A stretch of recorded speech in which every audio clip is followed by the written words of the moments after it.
What is up, my fellow freedom fighters? My name is Francesca. If we get close, you could call me Frankie. But today I am honored to bring on my very first guest. She is a mother, she is a wife, she's also a former police officer, and her name is Meagan. I'm going to let her introduce herself. Thank you so much for coming on, Meagan. We're so excited. Thank you for having me. I am beyond grateful that I am your first guest. This is so exciting. I think our friendship just happened so organically with the same interests and the same beliefs. So this is so cool. Like you said, I am from Southern California. I was born and raised here. I am a mom to three kids. I'm a wife to a current law enforcement officer, and I am a medically retired deputy sheriff from the San Bernardino County Sheriff's Department. I was involved in a shooting in 2019 and subsequently medically retired for PTSD. So now I advocate for mental health and first responders. I try and dabble in a little bit of the California political scene, trying to make some laws and adjustments for our first responders. And I'm just very blessed to still be here. Yes, your story is incredible. I've heard it a few times now. Every time I hear it, I just start crying, which I never really cry. So, but since you're a former female police officer, I kind of want to start with like the toughest and most controversial question, if that's okay with you. Especially from what we saw this past weekend with like females being in law enforcement and that kind of thing. I want to get your thoughts on if females should be allowed to be involved in law enforcement. I agree wholeheartedly, especially after we saw on Saturday. I know that is the controversial topic of the week, which it should be because there are a lot of things that we deserve answers for, especially something as prestigious as the United States Secret Service protecting our most, powerful dignitaries. We need people that are going to be qualified for the jobs. I think there are plenty of women in the career of Secret Service, first responder, law enforcement that are more than capable. I do not think that we should lower the standard to have more women. I think, when the director came and said that, 30%, we wanted to hire 30% more women. Well, what did that really accomplish? I would have rather have seen them, keep the standard and the threshold the same and use that money to buy 30 more drones, because then maybe that would have, kept President Trump safe that day. Right. And I just think that there should be a standard. When I went through the recruiting process and I went through backgrounds in the academy, it was the same for everybody. You Right. had to, qualify for the same gun, the same caliber of weapon, the same defensive tactics, the same law and order. Everything was exactly the same. And now we've seen over, the last couple of years of them introducing this DEI social justice experiment. It is not working. And I don't think there's anything wrong with saying there's a difference between men and women. Just Right. in the next couple of weeks, we will be going off to the Olympics and there's men categories and women categories. I think the same should be in different careers, but I do think that the opportunity should be there for women as long as they can pass the same standard as a man. Right. So you're saying when you started and now there's a difference in qualifications and all that. I definitely think, and that's not just for women, I think it's for the position of law enforcement, because after the 2020 riots and after, COVID and the mask mandates and the injections and all of these things, a lot of people shied away from the profession because they didn't want to deal with it. They saw that it wasn't worth it anymore. So in order to make up those bodies, they had to lower the threshold. Now in California, DACA, so if you're an illegal immigrant, you can actually go through the police academy. You can Oh, carry a wow. firearm home. So the threshold has been lowered for everybody. It's not just women. But now when people say, okay, well, why do you have 8 men and only 2 women? Everybody wants to have their feelings hurt over everything. So now they're like, well, let's do half and half. Well, if you don't have half qualified, then it should be the same standard and people shouldn't get butthurt. Right. But that's just the way of the world now, is everybody wants to say, everybody wants to have an opinion. And I think we should have left things the way it was. Right. I completely agree with that. So why did you, I'd like to ask like why you wanted to become a cop. What made you choose that? Like, was it normal when you first became a police officer or sheriff? Was it normal for females to pursue this career, or were you kind of like an outlier? So I actually was in nursing school and my friend Okay. asked me if I wanted to go on a ride along and I was like, absolutely, like that sounds pretty cool. I don't come from a family of law enforcement. My dad was in business. My mom was a stay-at-home mom. I don't have any brothers, so I didn't have anything to fall back on. So when you hear cop, this was back in 2015, 2016. So it was still different back then. People Right. respected our law enforcement. It was a job of honor and a job that people looked at you and said, wow, thank you. So I jumped at the opportunity to go on a ride along, and I saw a different side of the community. Yes, we responded to, horrific car accidents and, some child abuse stuff, but you actually felt like you were making a difference. And I said, this is where I really belong. I want to be embedded into the community that I am raising my daughter. I live here. I want to give back. And I immediately applied for the San Bernardino County Sheriff's Department. It was my one and only department, threw all my eggs in that basket. And about 6 months later, I started the academy. And That's there were crazy. definitely, it wasn't as diverse, I think now. There was Mhm. definitely a lot more men. But even when I graduated, there were quite a few women. So I can't really speak to the numbers now just because I'm not directly in the department anymore since I Mhm. retired. But I think that there are probably more women than there used to be, but there were still quite a bit. Right. Do you think it's kind of a trend? Because, Gen Z, we're all about the trends. Do you think it's kind of a trend to be a cop or not be a cop right now? I think it's really hard to answer that because, like you said, everybody wants to figure out what's going to trend on TikTok and what's going to get them the highest engagement. And Yeah. law enforcement has been a hot button issue for the last couple years. So I think it's twofold. I think the people that genuinely want to become law enforcement are maybe shying away. And we're Mhm. getting those people that don't actually want to be cops, but they're like, well, this is better than working at Chick-fil-A. I'll get good benefits and they pay pretty well. And I can post Yeah. my uniform on Instagram and I can get some brand collabs. So we're getting that type of people. And I'm not saying that all across the board, but I do see it quite often where it's like Right. these individuals I don't believe have the pure desire that you used to see. It's more of like, well, what really is there for me? And I don't want to, work a traditional 9 to 5. This may be cool. I don't know. And that all goes back down to lowering that threshold. Right. It's funny that you say that because I travel a lot for what I do, and I see all over the highways, like hiring for this state or hiring for this county police department, and then it lists like all the benefits. So it's just kind of interesting to see that they're pushing so hard. So it makes me think that maybe not a lot of people are maybe hiring or wanting to do that. So it's kind of interesting to see um, Yeah. what the communities are doing. Yeah. Absolutely. I think you would be hard pressed to go into any city or county that doesn't have some type of billboard advertisement. After 2020, 2021, when we really saw the shake come from law enforcement and the defund the police movement, they're saying it's going to take 25 years to actually get to just the status quo of law enforcement for the population. So that's Oh, not having your wow. extra retail theft crime or your, gang enforcement. That is just to keep it at what it was prior to 2020. 25 years. Wow. So we're talking about generations that are going to be affected because of the defund the police movement. Wow, that I had no idea. And it's crazy because I don't think people even know that. They have no Well, idea. Like the normal general population, they have no idea. no, they really don't. And then you have, and I don't really want to touch on it too much because it's so controversial right now. But as soon as Saturday kind of unfolded, and we found out that President Trump was okay and the shooter was you know not going to harm anybody else, everybody immediately blamed law enforcement. Right. He was no longer held accountable. He was no longer held responsible. It wasn't like we need to find the background of this individual and why he was so angry, why he went there. It was immediately like, well, why did law enforcement let him go? People have become so ingrained in blaming the police for everything. They don't understand that is a direct reflection of the 2020 defund the police movement from George Floyd, Breonna Taylor. They came after law enforcement with a vengeance. And Yeah. now they are seeing the ramification because you don't have enough bodies to protect people like you should. People are complaining that it takes, 4 or 5 hours to respond to a call for service because there aren't people because everybody wanted to defund them. So Right. I don't think people understand that they actually made these decisions. So like lay in your bed. That's what I tell people. If you were a part of this, then it's your problem. That is hilarious. So do you think that they are just pushing people through the academy without them really being qualified for their job? Is that kind of what you think?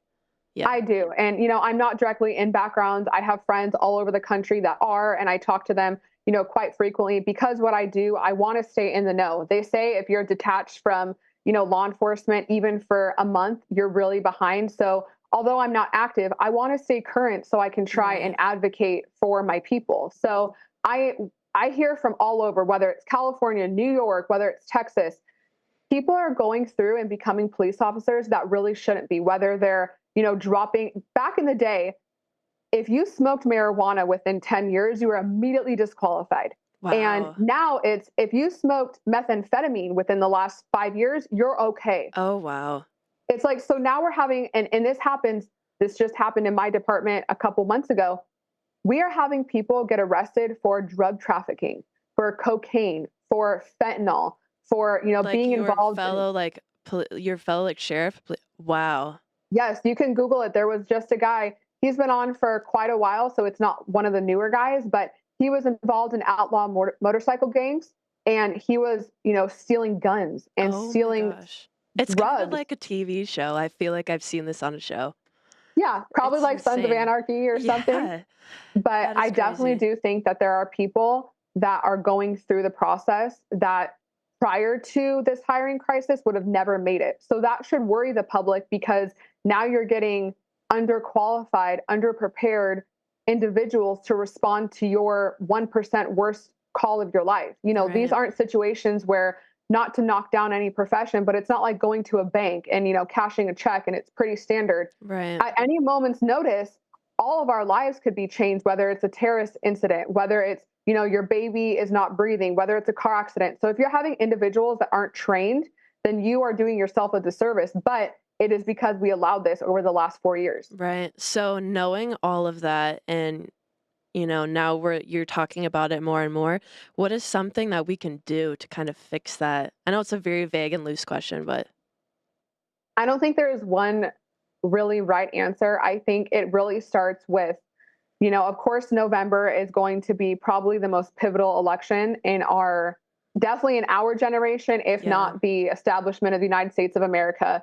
And that's not just for, you know, getting Harris out and getting Trump back in. It's really starting at the low level. So we have to make sure we're putting people in at school boards, putting people in at the assembly, at the Senate, Congress. We have to make sure we're putting people in that have the best interest of the actual people that are living in the United States. We Right. get these politicians that have been there for decades. They're so out of touch with what we actually want. They don't know the reality because they're hiding behind their, gated communities. Their kids are going to private school. They aren't seeing the ramifications of their own doing. Right. So I know everybody is hyper focused on Trump Vance, 2024, but we can't forget our local elections are equally important, if not more important. So Right. you have to pay attention to propositions that are coming out, do your research. You have to pay attention to local elections. And I think that is going to be one of the ways that we're able to get the pendulum swinging back, not just for law enforcement, but for our schools, for our Right. healthcare, for our actual safety. So people really need to pay attention in the coming months. Right. So I like to gear it towards young females, but maybe just young people in general, like the Gen Z population. And you're talking about getting local, like doing it more on the grassroots level and electing people locally. What is something that maybe you can, like, some advice you could give to a young voter? Like, who do I vote for? Like, how do I trust them? I know trusting the government, even the local government, I've seen some shady stuff in my own little city. So, Mhm. what is something you could tell a young person? Like, how do I trust these people are going to get the job done? Like, at just a local level. Like, what would you I would say? I would say if you really want to become involved and you really want to make sure that you can trust whether it's a school board member or, your local assemblyman or woman, get involved in that area's Republican Party. Go actually talk to people that are canvassing, help make phone calls, help knock on doors, help be actually involved. And then if you get into the circle and you decide, okay, maybe this candidate is not for me, then you have made an informed decision without relying on TikTok or Right. Instagram or your friend. But I will say, everybody thinks that I am not going to waste my time voting in California because my vote doesn't matter. And I want to grab these people by their Sad. shoulders and shake them because California is not Democrat. Okay. It's not. We are a very, very red state. Yeah. And the problem is people are lazy. People Right. don't want to take the time. They don't want to, not go to their concerts or not go day drinking. They're not willing to go be involved in politics. So they think, what does it even matter? My vote Right. doesn't count. If these people stop saying that, then our votes would actually count. Yeah, it's crazy because I hear that all the time, and I'm like, if I had a nickel for every time someone told me that, I'd be so rich in California. Everyone tells me that. I'm like, well, maybe just exactly what you're saying. Maybe if you actually went out and voted or actually did something, it would change. It It's makes me actually kind of mad. comical. It's comical to me because, people will post stuff or I'll post stuff and they're like, oh my God, this is outrageous. What can we Right. do? Yeah. I'm like, when was the last time that you even donated $10 of your Starbucks fund to help print material? When was the Right. last time you helped endorse or campaign for your local assemblyman? Do you even know who is running for seats in your district? And Yeah. 9 times out of 10, they say, no, I have no idea. Well, where do I start?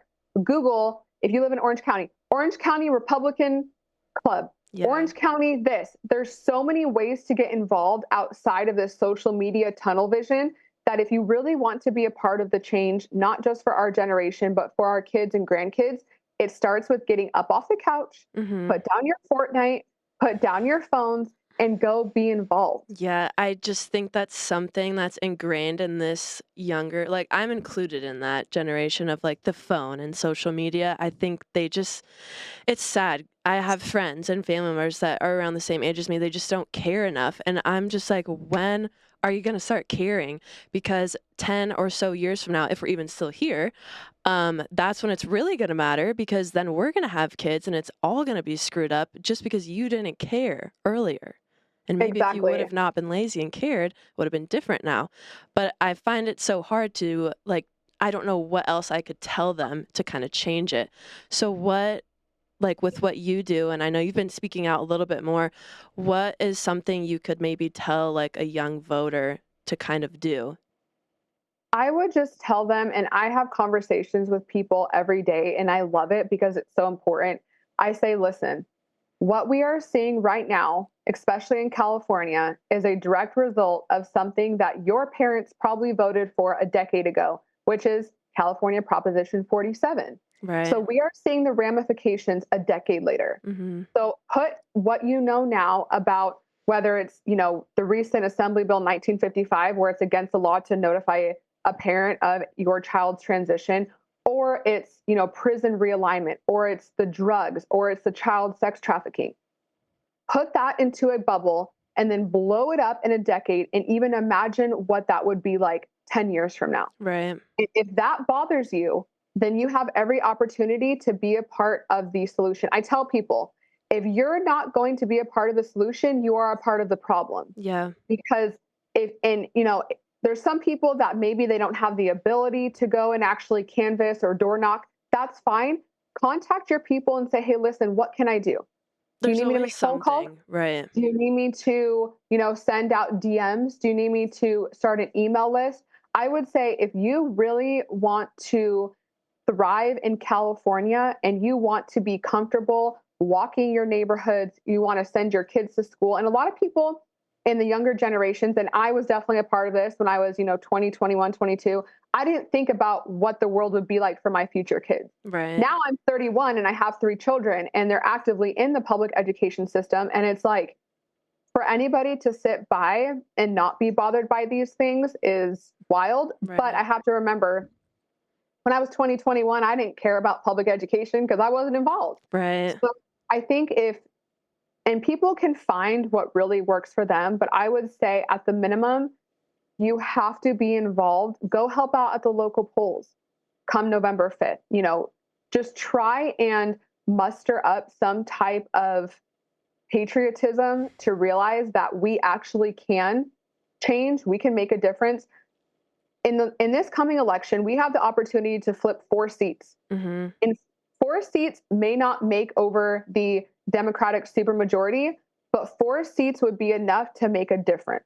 Yeah. And if you think about it, 4 seats is nothing. Right. So if we band together and focus on those 4 crucial seats, come the next election in 2026, 2028, California could be a Texas. We could be Right. a Florida. We could be a conservative stronghold where we're not having to worry about the issues we are now. Right. And that's what's so interesting with everyone wanting to leave and say that California is such a lost cause, blah, blah, blah.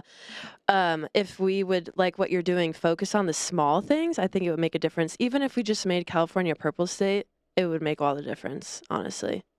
Absolutely. Yeah. And I know we just talked about this, but everybody is so hyper focused after what happened on Saturday, which they should be. That is the first time in basically the most recent generations. We didn't have social media when Right. Reagan's assassination attempt in 1981. We certainly didn't have it during the JFK assassination. So this is the first time in history that we have ever witnessed an assassination attempt in live time Live TV. on social That on is social media. insane. Yeah. Like that wasn't the case. So everybody is focused on, getting Trump back in office, which yes is important, but a president cannot impact local schools. He cannot impact local assemblies. He Right. cannot impact, your little communities. As much as we want to believe it, we have to focus on getting our, California state capital and Sacramento back in order before we can hyper focus on the rest of the country. Right. That's a very, very good point. I don't think enough people think of that or think of it like that. But you said you have kids. You said you have 3 kids.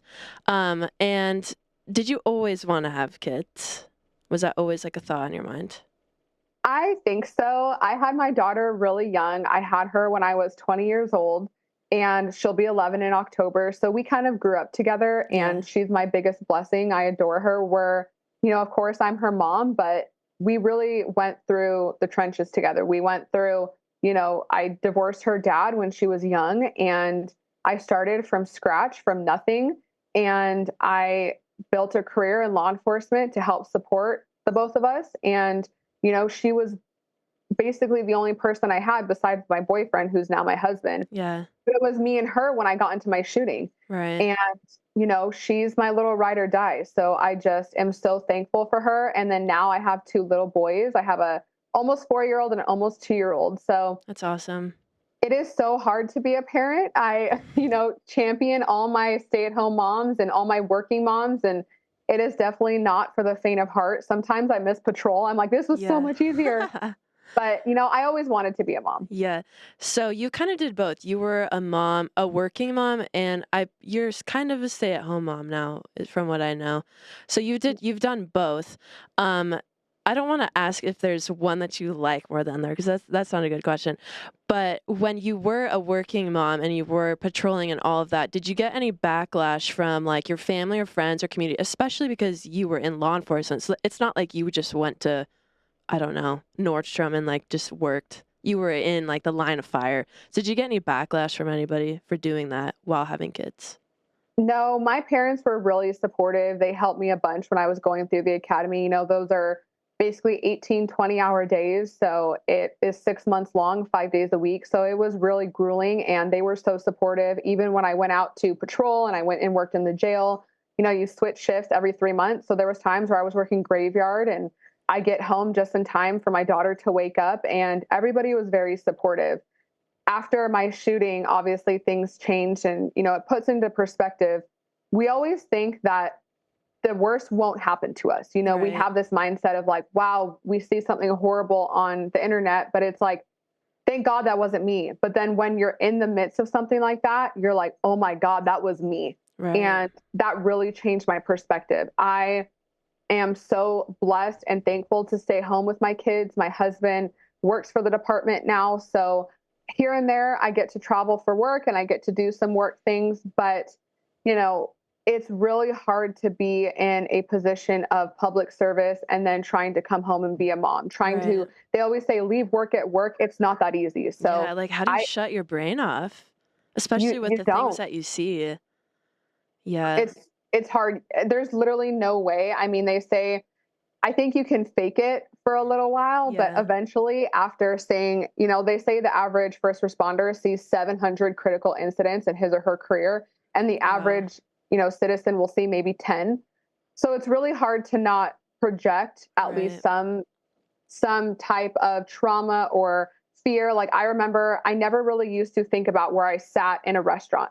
And then when I became a cop, it was always like, I have to face the door. I don't want my back to the door because if somebody recognizes me, like you always want to like shelter your kids. So Wow. your entire frame of mind just completely changes. I thought I was an overthinker, but I guess I'm not. You have no idea. I am like the worst. I am so hyper vigilant. Overthink everything. It's horrible. I could see why. Yeah, Yeah. that's just crazy. So yeah, you have kids and everything.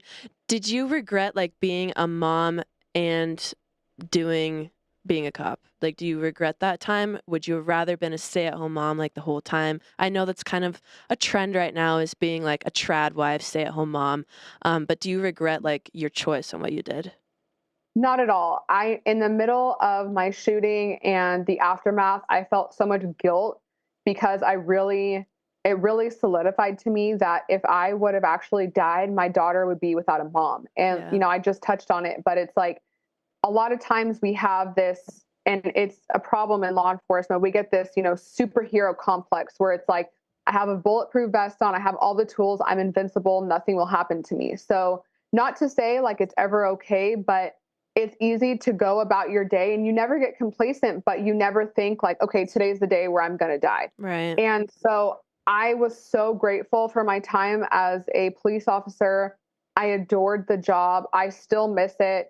Obviously I have a different perspective on it now, but I loved my job. I genuinely did. I had every aspiration to do that job for the next 30 years of my life. And I wanted my daughter to look at me and be like, my mom made it happen for herself. My mom had a dream, she had a goal, and she did it. So, if I grow up and I want to go into the military and I want to fly helicopters, or if I want to go be a lawyer, if I want to go, work at Target, like I can do what I want Hmm. for me. I don't Right. have to do, my parents wanted me and my sister to go to nursing school. That was the thing, go be a nurse. And then I changed my career path in the middle of nursing school and my parents supported me. So it's like, I wanted my daughter to look at me as like a strong woman and you Hmm. can, be anything you want to be. And I hope I'm still making her proud on this other side. Oh, I'm sure you are. Are you kidding me? And if you didn't really get to touch on your story, so maybe just like in a nutshell, kind of just share what you went through. Yeah, so it was September 4th of 2019. We're quickly approaching 5 years now, but I was working as a deputy sheriff for the city of Victorville, and I responded to a 911 call early in the morning of a mom in need of help from her own son. We didn't really have too much information from dispatch. She just said like, oh my God, get my son out of here."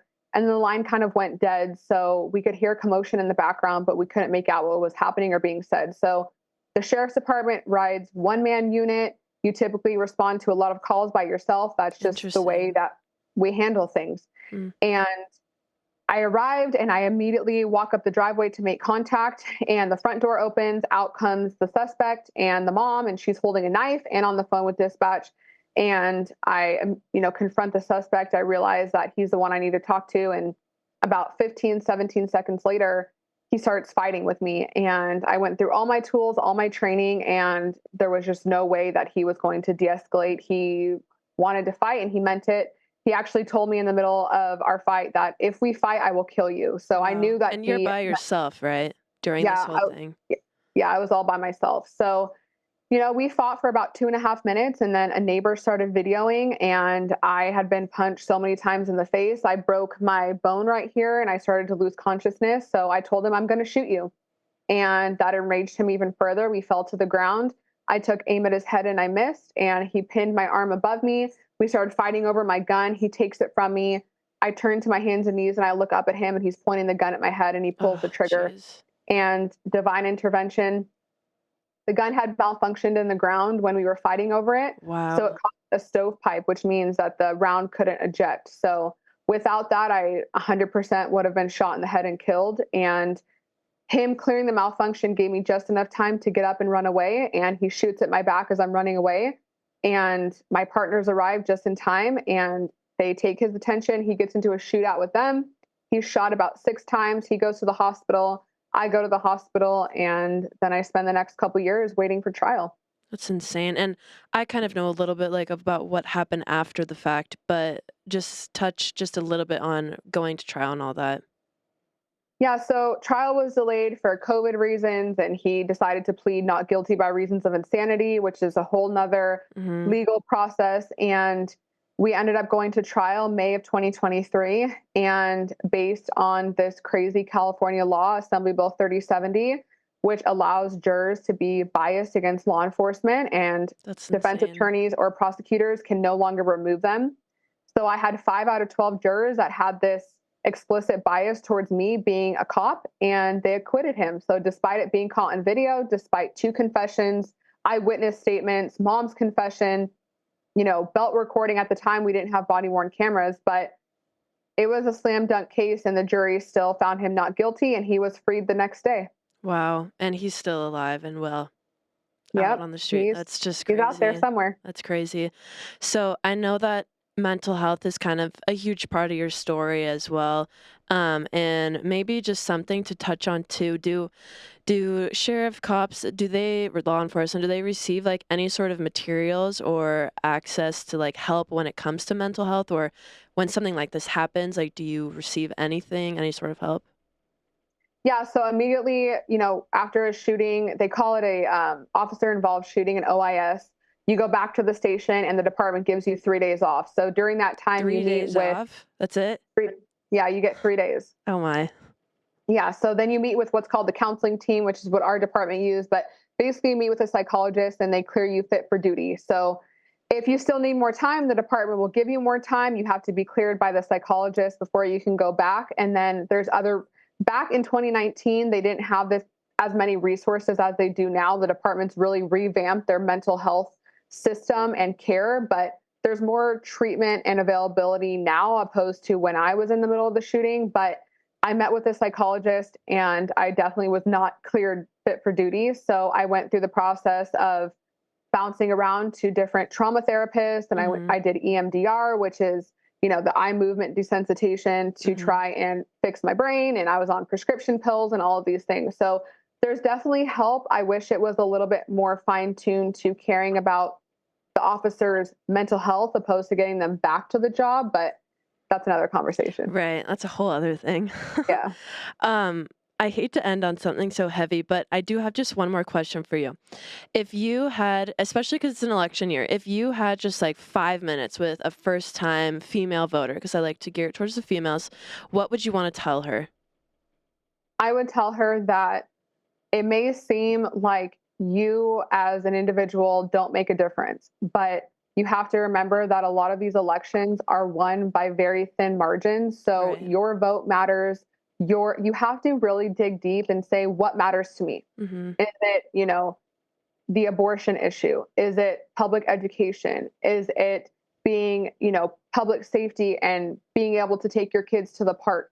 You have to think that these elections aren't just for me and you, they are for 5, 10, 15 years down the road. Right. So although the issues may not be important to you present day, what you do today will impact future generations. And I think that is so powerful to know that what we do now will 100% rewrite history of the United States of America as well as California. And you can be a part of that. You just have to be activated. Right. Don't be lazy. Yes. Don't be lazy. It matters. Yes, it does. But before we go, where can everybody find you if they want to kind of dive deeper into your story? Yeah, you can follow me on Instagram. It's just my name, Meagan McCarthy, with 2 underscores. I am launching a website coming soon. So there's some Ooh, info there, meaganmccarthy.com. I'm awesome. also releasing a book in the fall. And Wow. yeah, that'll be called Fight to Thrive. So I am super excited. You guys are the first to hear that name. Very So cool. yeah, I'm really Yeah. excited. So if people, have any, I'm a huge advocate for mental health. If you don't want to talk to me, I can 100% find a resource for you or your family or your friends. So, just connect, and it's a community of love over there. So thank you so much for having me. Yes. Yeah, thank you so much, Megan. You're just the best. Thanks for sharing your thoughts and everything today. Of course. Thank you so Yes, much. thank you. We'll talk soon. Thank you everyone for joining in on Freedom Over Fear with my very awesome first guest, Meagan McCarthy. This episode could not function without the Red Angeles Network, so please go check them out, redangeles.com. Thank you. Let's make girls girly again.